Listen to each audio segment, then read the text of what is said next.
was talking about why I like science fiction and sci fantasy and Magitech so much, and how there's the what are you doing? Gravity. Ouch. How there's the strata in between hard and soft science fiction and then high and low fantasy. Those tend to be the scales by which they're judged. Where hard sci-fi is, very realistic science fiction. A lot of the equipment and the concepts that they're dealing with are things that are actually tested and applicable and as true to life as it can possibly be. And often you don't have fantastic elements like alien races with empathic powers or space travel via rifts or wormholes and things of that nature, Yeah. Whereas in softer space opera sci-fi, you can have things like the Force or characters that can use telekinesis and tons of alien races and maybe even, yes, the ancient ruins of the progenitor aliens that have something more akin to magic than anything else in the known universe. Then with high and low fantasy, I was describing how high fantasy is just, there's so much magic. There's so many of... Like, you have your dragons, and you have your mythical creatures. You have your wizards and your mages and all the traditional fantasy races and such. And then low fantasy, it tends to be more... Speedrun strats. Ah! I don't like this. I don't like you trying... And of course, they're fine. Aww. Oh, but you actually died. I was kind of hoping they'd just pick me back up. No. It's no, worth a shot. You're not going to cheese this. I'll cheese some of it. Are you sure you're not missing anything along the way? Nah. Okay. And then low fantasy is fairly close to what you would have if you were writing some kind of medieval historical fiction, but maybe you have some fantastical elements. Or it's just set in another world. I am not a big fan of low fantasy. I do not like low fantasy because you don't have this is spooky. The magic and the creativity. What'll happen?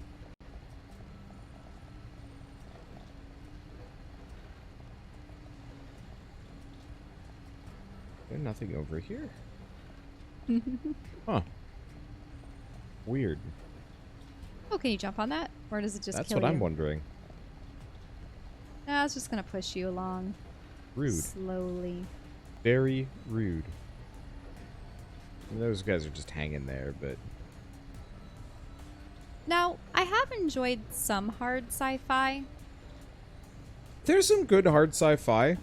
I just find it always tends to be more dour. Dour, dark. I think The Expanse is an example of hard sci-fi. There's a little bit of high sci-fi, but yeah.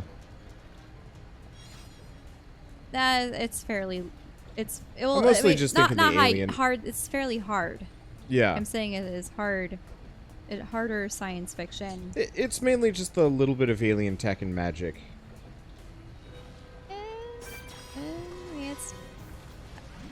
They've got enough it's of like it. the one anomalous thing, but for the most part, it's still constrained to the solar system, sub-light speed, capabilities. Yeah. To their ships. By the fourth book, it stopped being constrained to the solar system. Ah. We haven't gotten there yet. But every character's human, etc.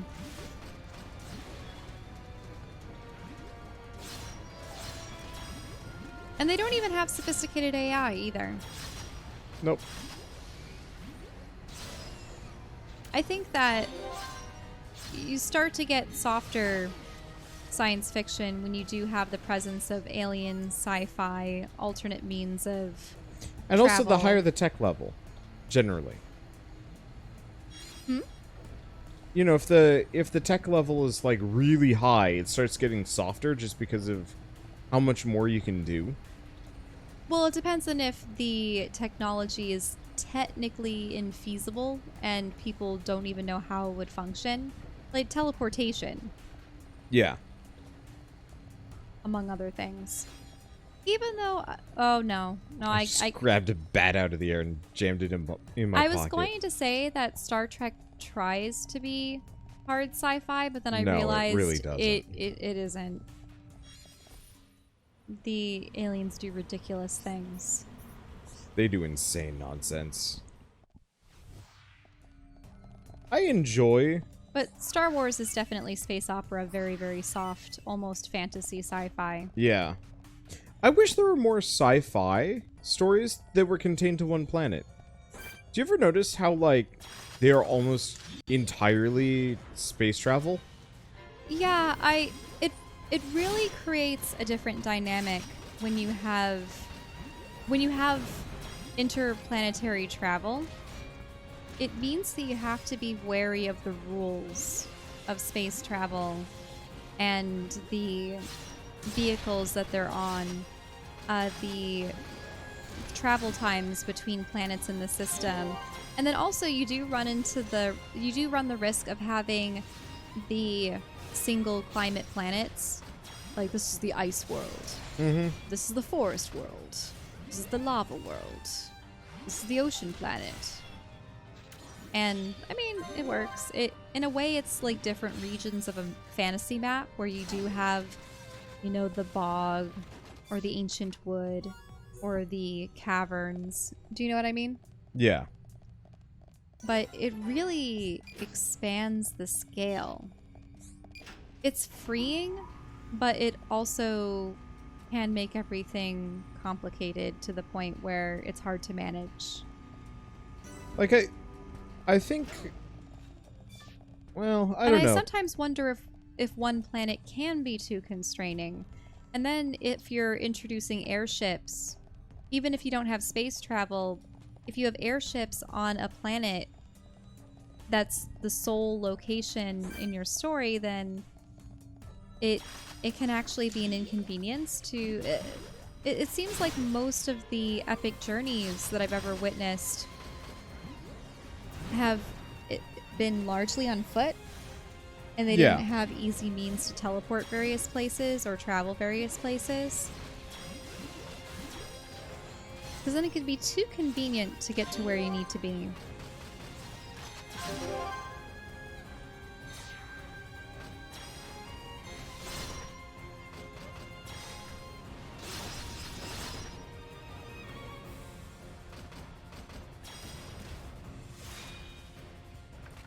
But with magic, you have to be careful that It doesn't make it too easy. that it doesn't make things too easy, and that it also isn't so powerful. And also, if you have different schools or types of magic, that one isn't so OP versus another. It's very difficult to balance.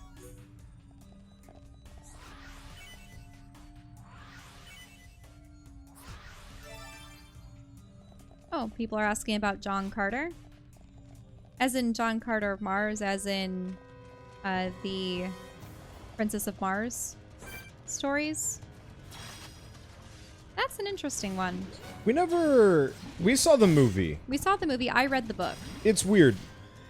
John Carter, unironically, is one of my favorite movies. Not because it was amazing, but just because it was so... It was so charming. One of my favorite artists and one of his children did a lot of the concept art for that film. And I got to talk with him about it for our... when we had to interview some of our favorite artists.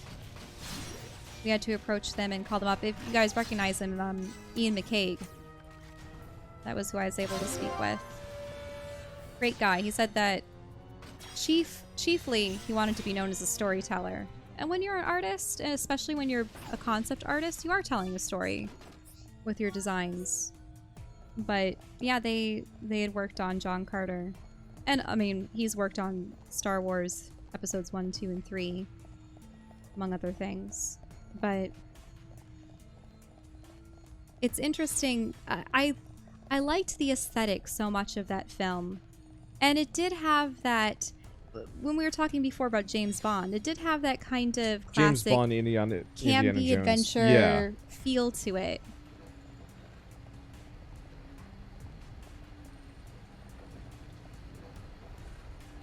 I'd be interested in seeing reading the rest of the series, because I only read the first book. My dad used to read them a lot. Really? Yeah. Mm-hmm.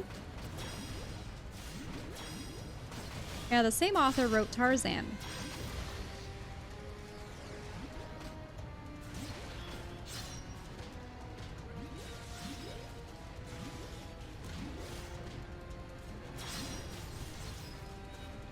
But no, I liked it.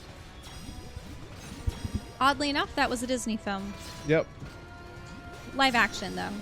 Yeah, apparently it's actually one of their biggest regrets. It just didn't do well. But I think a lot of that, in my opinion, probably has to do with bad marketing. I really think it was marketing on their part. I think they were relying on it being a legendary media, you know, based on, like, some of the first sci-fi ever. I think they were relying on that being the claim to fame. Let's see. How do you like the remake so far? It is, I mean, let's be honest here. It's not really a remake, though, is it? It's a remaster. It's a remaster. Yeah. Remake would be like Final Fantasy VII style.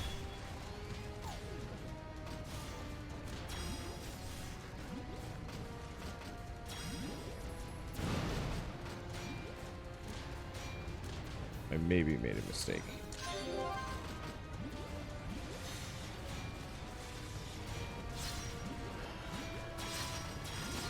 Now, it's interesting. There are recolors. Yep.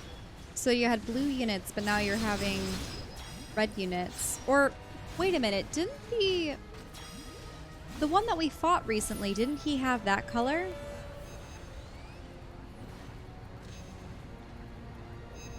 Oh, can you please stop that?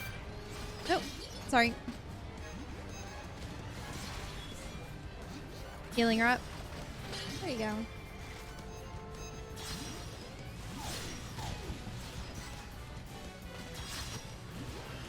The interesting thing about John Carter was kind of inexplicable. He was a soldier, I believe, was it during the Civil War? And he's dying in a cave, and he gets teleported to Mars. And discovers that there's a war between the Martian clans, and then there are these giants with forearms that are of this one alien race. I forget what their name was specifically. But he's able to save a princess, and I mean that's in part why it's called Princess of Mars, obviously. But oh, I didn't notice that blue guy in the back. Go figure we're getting messed up.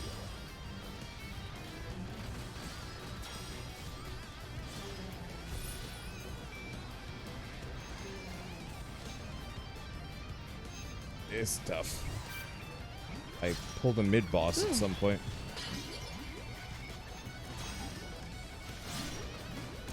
and, you know, it's interesting because he's from Earth. I'm pretty sure at one point in the book he spoke with the princess about, you know, where did you come from, and he describes what his planet's like and such.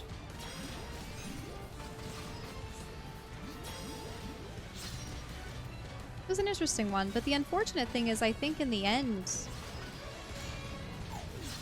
I forget if he's sent back or if people find the, like, remains of his...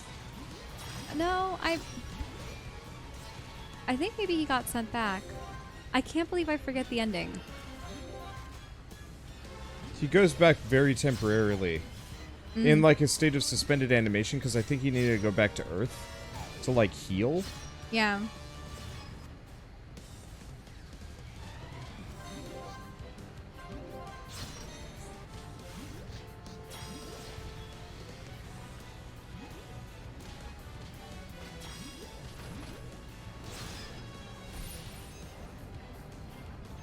know, that is something I wouldn't mind watching again.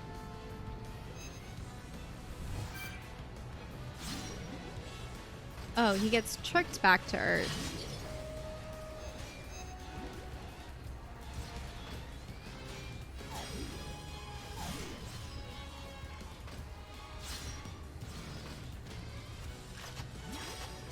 Okay, He tries to go back to Earth, and the ending is him doing so before fade to black. Huh. Well, effectively what happens is he, like, kind of... The whole movie is him telling his nephew, I think it is, how specifically to send him back. And, like, tricks his nephew to send him back to Mars. Ah. Not that I think his nephew really had a whole lot of qualms or, like, you know, would have disagreed with this immediate action.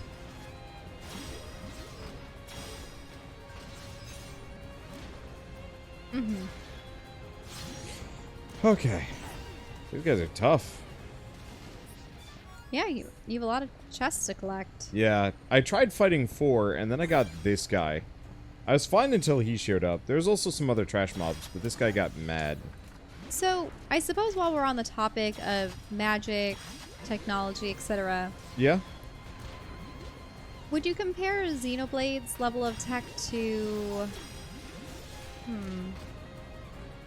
I don't know. It for me, it's still more fanciful. Absolutely.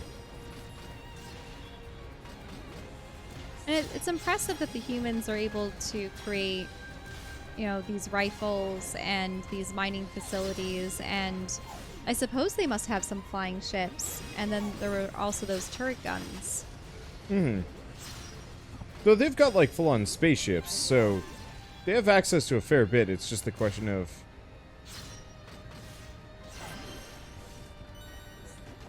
why did they lose that tech?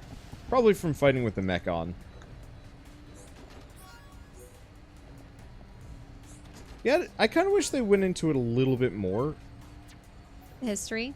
Yeah, I'm sure they do. Yeah, they've said that at least 7 other colonies have perished. I think when I say I wish they went further into the tech. Oh, sorry. It was more of a... you know, talking about what these guys think their tech level is and what they think their history is. If that makes sense? Mm-hmm. You know, it's very clear that there's all this really high sci-fi stuff. You know, the crashed ship that they're getting all the ether cylinders out of. But, like, all I know is they've kind of been in this, like, long war. They have colonies, which imply that, you know, these people found this location. And they weren't natives. Yeah.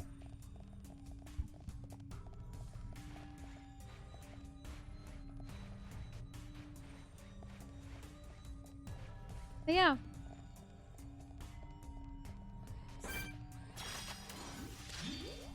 It's interesting. Suppose we'll have to hope that there are explanations for it later. I just want to know how some of the larger Mechon with the faces are talking. Are they controlled by people? I want to say we get an answer for that very soon. Yeah, with Bronze Face. Because I know that in some works where there are these creatures that are completely mechanical, in their attempts to attain human empathy or tactical capabilities or understanding the human mind, what they end up doing is kidnapping humans and making them into cyborg monstrosities so that they have an inside scoop or a loyal servant that will be able to aid them in their efforts of undermining the humans. So I don't know if it would be a situation where, sure, they eat humans, but maybe they're also turning them into their generals and stripping them of their original connections and personalities and such. I don't know. It could be.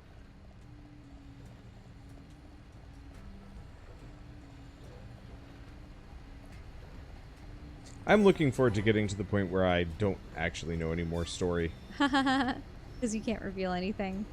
Yeah, because I'd say we've got about 10 more hours before... before things are revealed. Well, no, just 10 more hours before we catch up. Whoops. Oh. That hurt. Now this goes up as well. Oh, it is going up. But it goes up and down between 3 platforms, I think. Ah. Does it? Yeah. Oh, it wants me to go this way, though. Uh-oh. Well then, fie on you. Thing. Yeah, as a rule of thumb in games, we tend to go the opposite direction of where our objective is. Just in case there are goodies. Looks like in this case it's just mining. A little laugh that that killed you. That would have been pretty funny.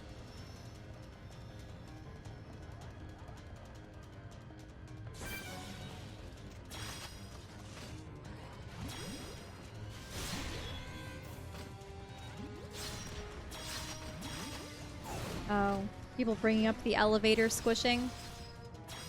Death by elevator in games. Yep. It's happened to me before. Primarily in Knights of the Old... not Knights of the Old Republic. Jedi Knight, Jedi Academy. There were definitely elevators that would squish you in that game. Yep.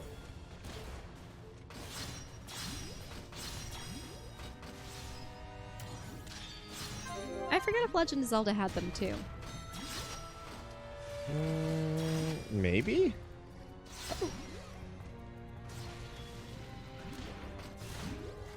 don't know. Maybe you did. I don't remember off the top of my head if I've ever been squished to death. In a Zelda game, you mean? Yeah.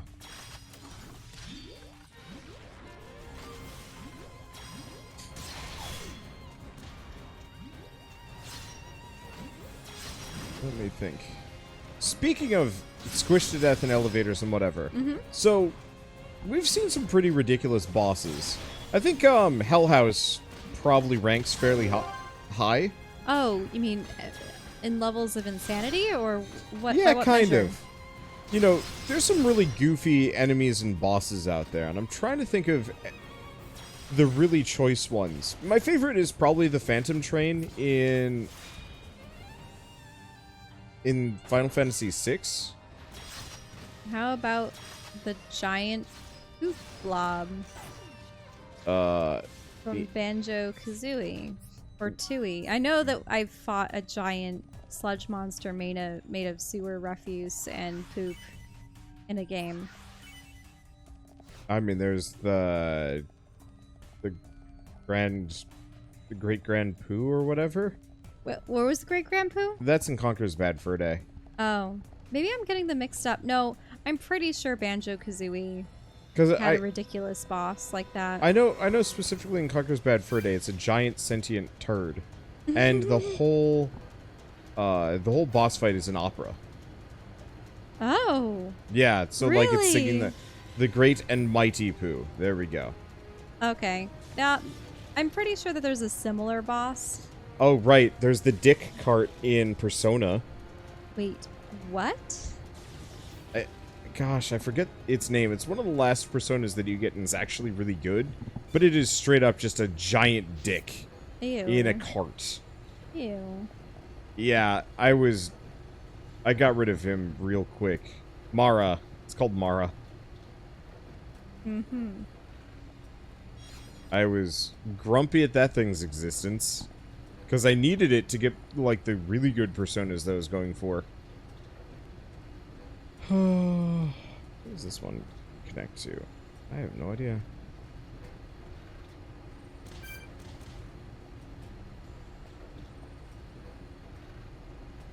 mean, there are plenty of ridiculous bosses. Let's think of some other ones. I'm trying to think of particularly if any of the ones from the Legend of Zelda games were interesting. I mean, Zant was kind of crazy. Yeah. But not... You never fought Zant, though. Nope. At some point when we're done with this, maybe we can go back to Legend of Zelda. Unfortunately, it's one of those where just, like, every game is longer than I want it to be. Mm-hmm. So yeah, I think I'm firmly just going to play a lot of side quests just off camera. Even if it's, like, with a named NPC, I don't even think the subplots are important. Like, do we really care about the storybook for whomever? Mm-hmm. Bongo Bongo was a weird one. Bongo Bongo was a weird one. Because, so, Ghost, but I don't know how its body is supposed to function. It has that weird eye at the bottom of its torso or whatever it had. And then, yeah, the disembodied arms that were playing giant drum. Yeah, Bongo Bongo probably takes the cake for weirdest Legend of Zelda boss.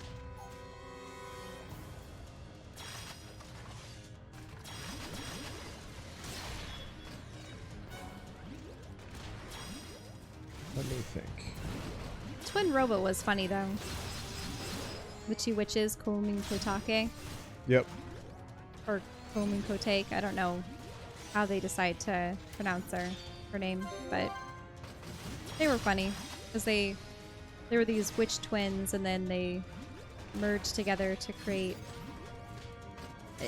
It's kind of bizarre, but she's far more attractive than the two witches alone. Yeah. Because they're like ancient hags. And then, yep. I mean, magic for you, I suppose. Oh, yeah.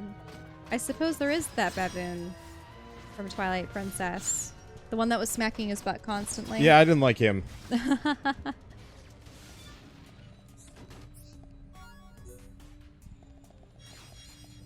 Yeah, if we ever have, like, a free period where we're not doing too much... Go back to Legend of Zelda games. Well, yeah, I was gonna say, like, go back to binging through all of them. I know Hyrule Warriors was not the most, interesting. Mm-hmm. But I still found it really charming, mainly because of Linkle. She was really fun. She was so convinced that Link was an imposter. Yeah. She was destined. She was the hero.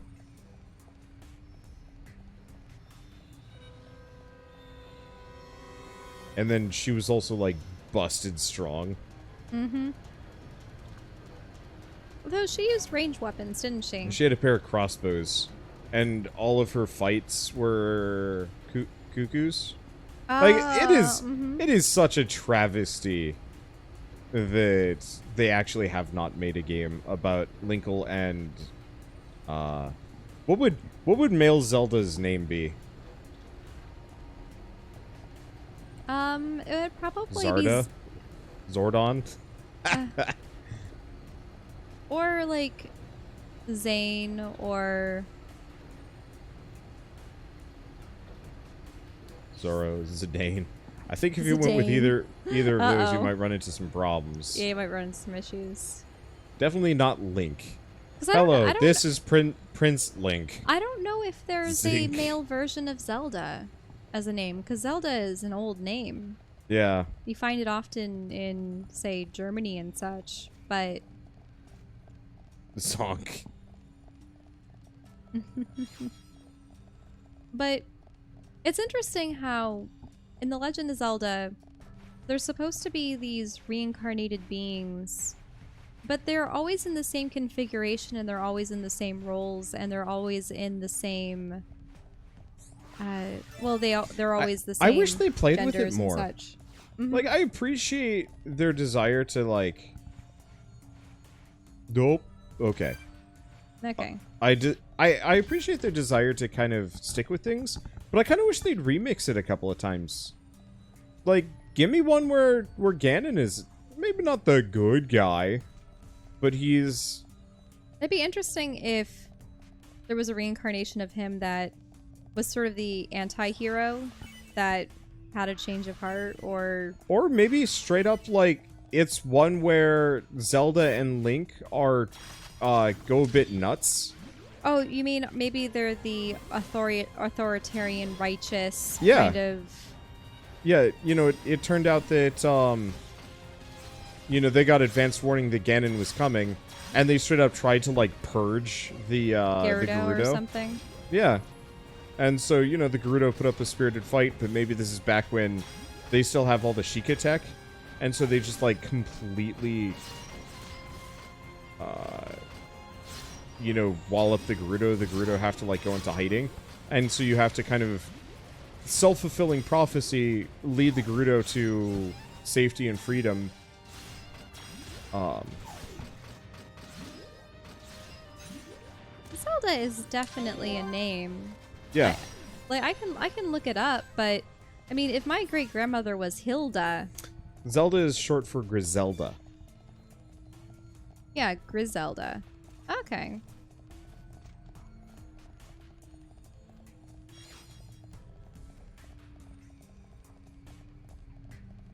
We might get playable Zelda in Breath of the Wild too. I hope so. I think that would be lovely. I still would like games that actually focus on them as the main character instead. I also wouldn't mind a Sheik game. Mm-hmm. Where either Link isn't present or he's the one in danger, and Zelda as Sheik gets to save the day.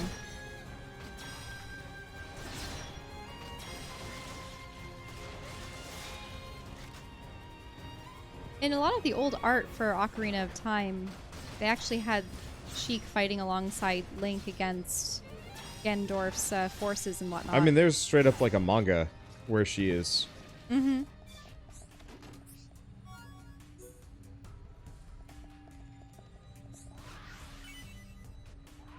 Let's see. Explanation for Ganon is that he's trying to find a better life for his tribe, but every reincarnation wrecks his sanity a little bit.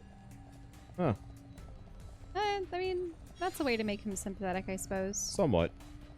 The odd thing about the Gerudo, though, is that if they only have a male born to them every, 100 years? And then, too, they always have to breed with Hylians or the people of, like, Kakariko and such. Tingle is winning! What? For goodness sake, Wander! You... Tingle!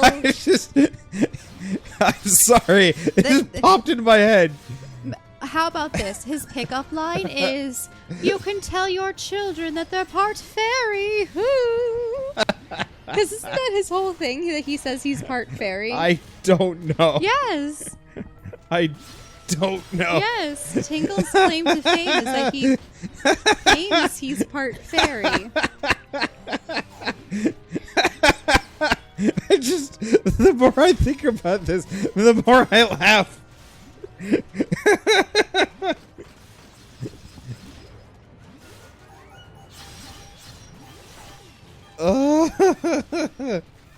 But no, they probably want strong men and able warriors. Tingle is a strong man! Oh gosh. Wait, did they make a Pinkle? Which game? Wait, really? Maybe it was one of the handheld games. Probably. Because I didn't play the handheld ones. Gosh. So, when I'm trying to name episodes, I'll just scrub through, like, to see what we were talking about. And gosh, I hope I, like, 2 weeks from now, stumble upon just that line so I can name this. Mm-hmm. Name the episode Tingle as well. Oh, boy. Oh, yeah. I've seen that image before. What? But which game is she in? Oh, boy, Tingle. How did you convince her to wear that? The fishnet stockings? I mean, hell, how'd you convince that to go for you? She's got a bit of a square face, but let's be honest here. Wander, Almost don't nobody. say that. It's she. Her. Did I say he? Whatever. You said it. Oh, I'm sorry. That's not good. I'm sorry. I was just thinking about all of the horrors in the Zelda universe and how the reason why everybody loves Link is because he's halfway decently attractive compared to, like, every other dude. So who scares you more? Tingle or the masked salesman?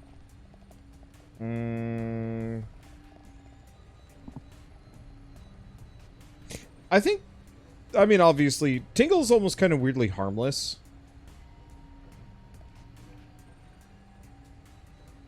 Mm-hmm. Share a Link wander, please. Unfortunately, I'm like a good 10 feet from my computer. Yeah, we're far away. Yeah, but just You can Google look up Pinkle Zelda. You'll get her. Or somebody in chat wants to handle that.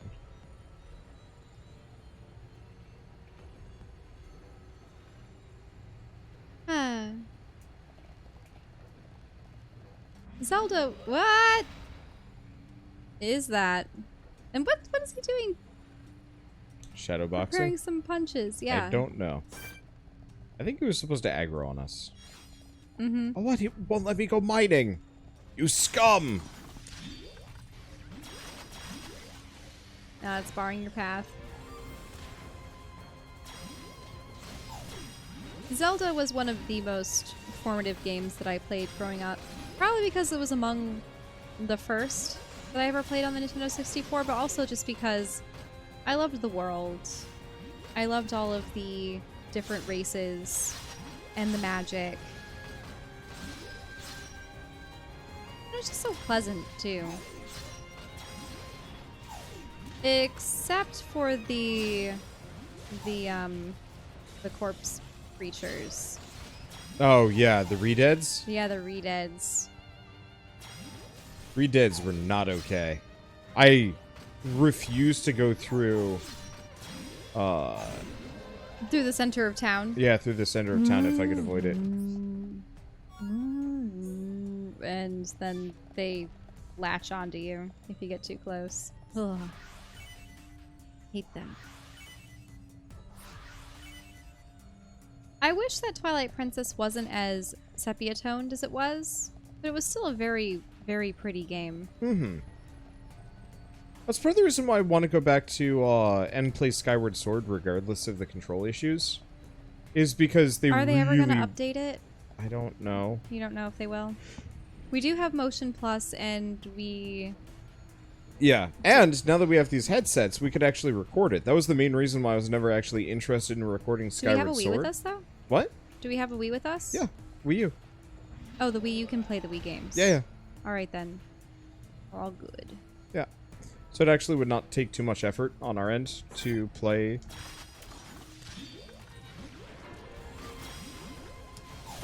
Skyward Sword. Because originally the issue was we had one microphone. And that would have been tough. Yep. And then...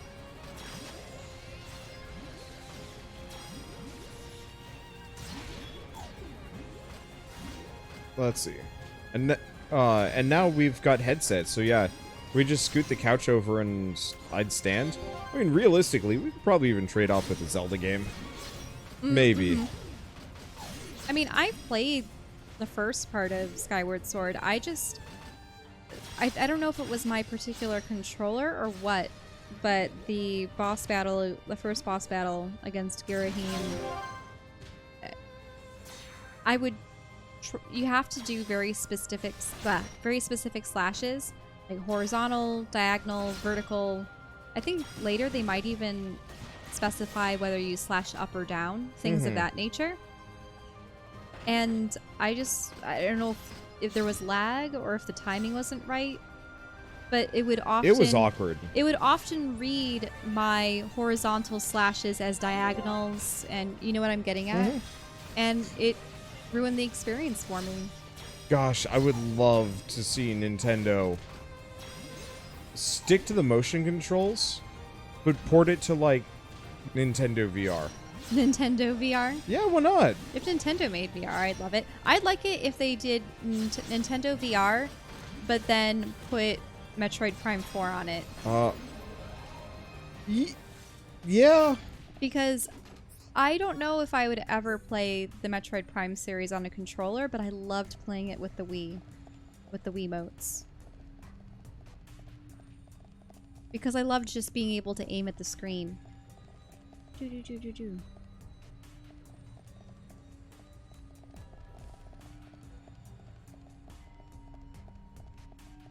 Good night, Karanthu. Thank you for dropping by. I understand why you don't. It's one of my olderish mods. Hmm?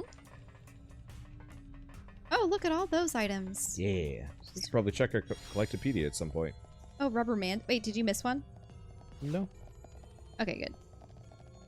A black frog. I think Rubber Mantis belongs in Metabots. Hey! A yellow cat? Must be someone's pet.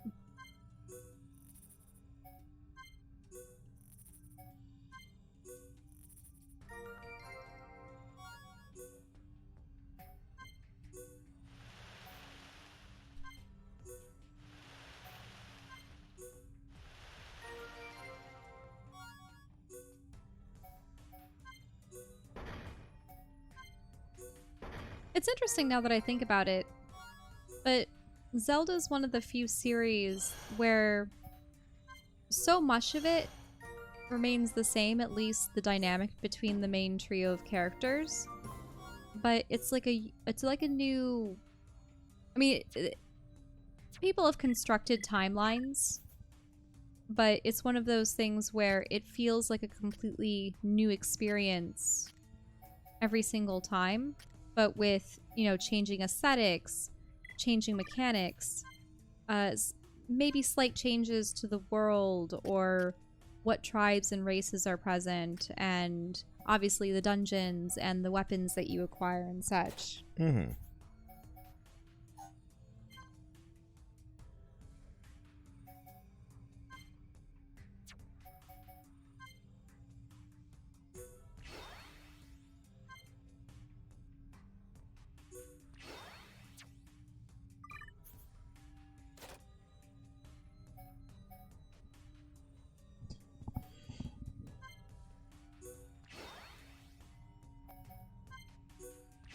Yeah, suppose you're leveling up. Yeah, just very quickly grabbing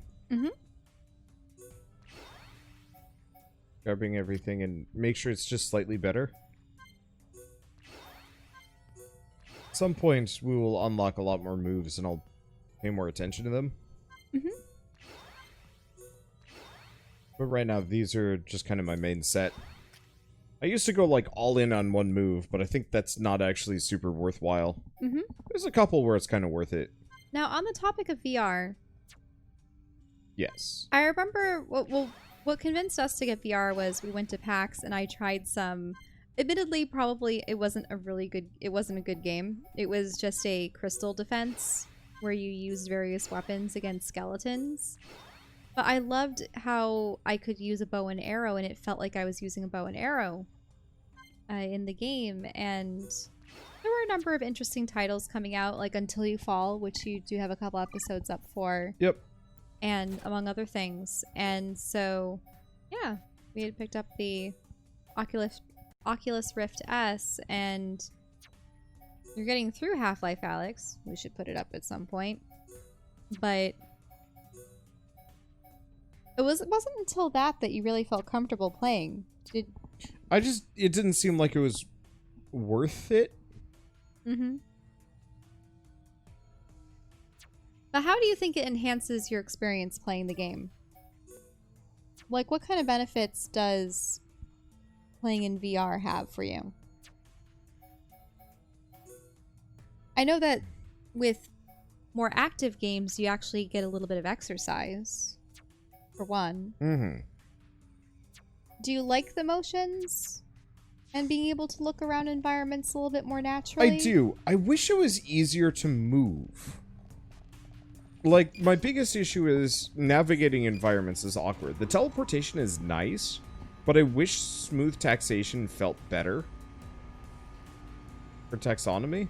Oh, well, you mean when you smoothly move forward, because I can only do it if I'm walking or running in place. Yeah, it felt jerky and wrong.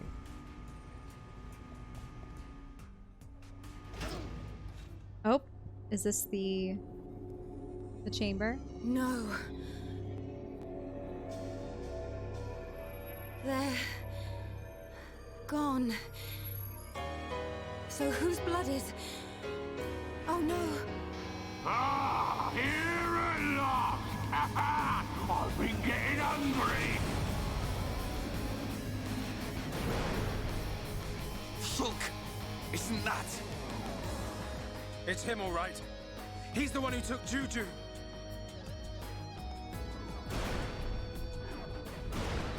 Juju and the others. Tell me where they are! You want the brat? Well, he's right here! Juju! He's still alive, but don't think he will be for long. As for the others, well, I just couldn't help myself. I ate them all up!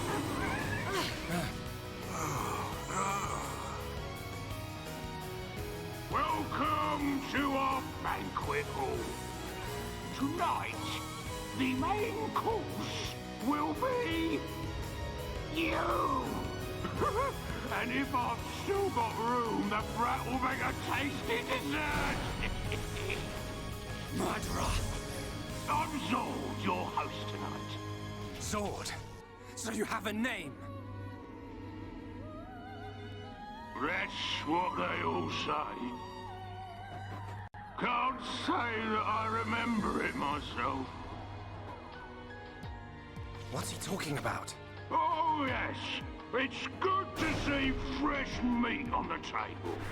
These colony folk just didn't fill me up. Gado. The others. Come on, boys. Dinner's ready.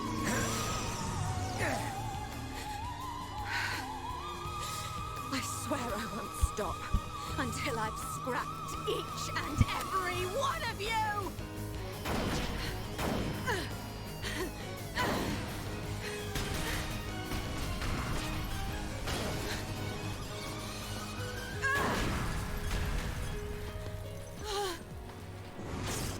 Get behind me!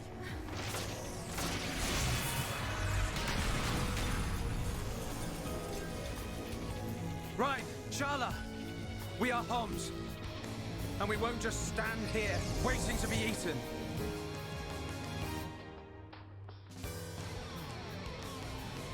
Monado, do you think that thing can deaden me? How about this? I'm not metal face. You'll have to try harder. It's the same as before. The Monado's useless against this guy.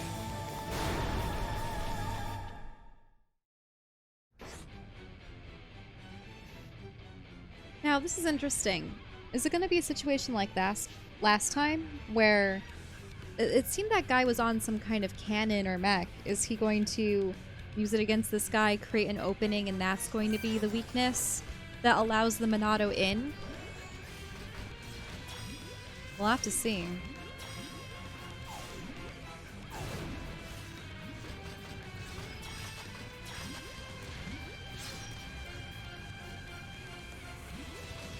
Now, one thing I've noticed, all of the bloodstains were black, and then remember when Dunban coughed up blood and it was also black?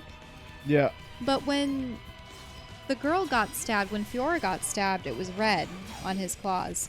Are they censoring a lot of things, but didn't censor everything?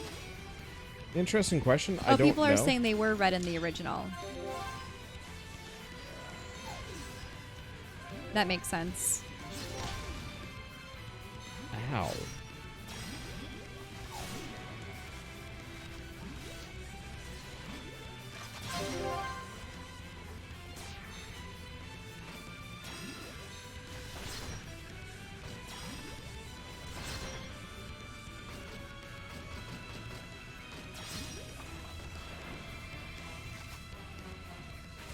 Oh, did you stun him? Or tool damage. Come on.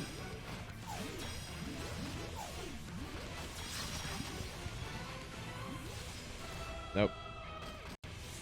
Dude sucks. Mm-hmm.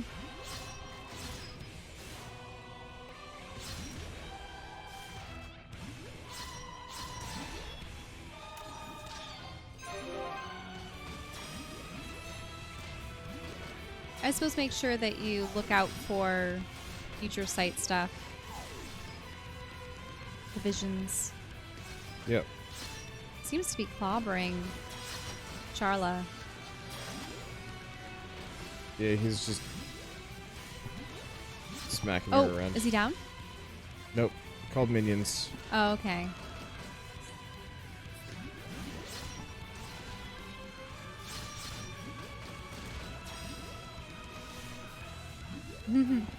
So the point of the minions specifically is to inflict status effects on them. To get your meters up. Yeah, on the topic of the black or the red blood, I remember when I initially saw the black blood, I thought, oh, that's why they're being eaten. It's oil. But nah, it looks like it just might be a That was the best censorship thing. That was the best twist. Huh? What do you mean? In Xenoblade X. Like I absolutely adored. You mean that people were machines? Don't Yeah. want to give things away too much now. That is a huge plot point. It is a huge plot point. You should have said spoilers before it. Add some damage to him.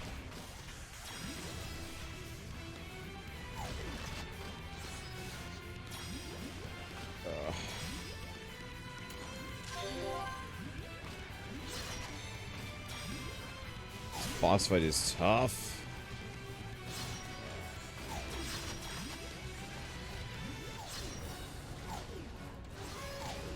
Where is she? Now that I There think she about is. it, there was no blood in Final Fantasy either.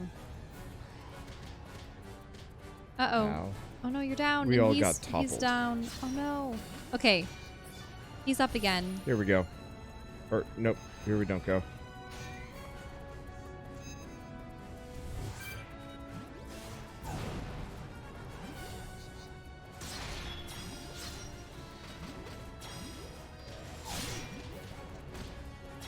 You need to get yourself back up or... Working on it. Oh, no. Or I'm down. Yeah, I think we lose this fight. This is a toughie.